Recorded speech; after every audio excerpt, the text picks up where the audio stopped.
வணக்கங்க. நான் டாக்டர் ஜெயகார்த்தி நாமக்கல்ல ப்ராக்டிஸ் பண்ணிகிட்டு இருக்கிறேன். பல் மருத்துவத்தை பொறுத்த முடிக்கும் நல்ல ஆரோக்கியமாக மென்று சாப்பிட்றவங்களுக்கு எந்த பிரச்சனையும் வராது. ஏஜிங்னால் பல் தேய்மானம் வரலாம். சுத்தமாக காலை நைட் 2 வேளை பல் விளக்கணும். சாப்பிட்டதுக்கப்புறம் வாய்க்கு பிடிக்கணும். ஸ்டிக்கியான பொருட்கள் சாக்லேட்ஸ் இது மாதிரி குழந்தைங்களுக்கு பயன்படுத்தக்கூடாது. பால் குடிக்கிற குழந்தைங்களா இருந்தால் முட்டி பாட்டில் யூஸ் பண்ணி குடித்தாங்கன்னா அதுக்கப்புறம் எம்டி பாட்டில் வச்சு வாஷ் பண்ணிக்கணும். அதுமாதிரி குழந்தைங்களுக்கு பல் விளக்குற பழக்கத்தை சொல்லிக் கொடுக்கணும். 6 மாதம் வருஷம் ஒரு தடவை பல் டாக்டரை போய் செக் பண்ணணும். அதில் சொத்த பல் இருந்தால் இனிஷியல் ஸ்டேஜில் அடிச்சுக்கணும். ரொம்ப முத்தம் விட்டுட்டு வேர் சிகிச்சையோ கேப்பிங்கோ போட்டு பண்ணுற அளவுக்கு தேவையில்லை. 6 மாதம் வருஷம் ஒரு தடவை பல் மருத்துவரை போய் பார்த்தீங்கன்னா அடிப்படை க்ளீனிங் நல்லா பல் விளக்குறவங்களுக்கு க்ளீனிங் தேவையில்லை.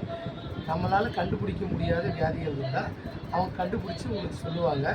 அதை ஃபாலோ பண்ணாலே போதுமானது, உங்களுக்கு கரெக்டாக இருக்கும். செக்கப் பேசிக்காக நாங்கள் சொல்லி உங்களுக்கு வைத்தியம் பண்ணுறதோட நீங்கள் காலை நைட்டு பல் விளக்கணும், நல்லா மென்று திங்கணும், சாப்பிட்டதுக்கப்புறம் வாய் கொப்பளிக்கணும். அதே மாதிரி உணவுப் பொருட்கள் இந்த கோக் பெப்சி இந்த மாதிரி கூலிங் ஐட்டத்தை ரெகுலராக தேய்மானம் கொடுக்குறது பண்ணக்கூடாது. பல் விளக்குற பேஸ்ட்டில் சாஃப்டாக ப்ரெஷ் வயசானவங்க பயன்படுத்தலாம். மீடியமான ப்ரெஷ்ஷை நடுத்தர மக்கள் யூஸ் பண்ணலாம். ரொம்ப அழுத்தமாக தீட்டக்கூடாது. ப்ரெஷ்ஷை போட்டு 2 to 3 மினிட்ஸ் தான் விளக்கணும். கண்ணாடி முன்னாடி விளக்கணும். அழுக்கு போயிடுச்சான்னு பார்க்கணும்.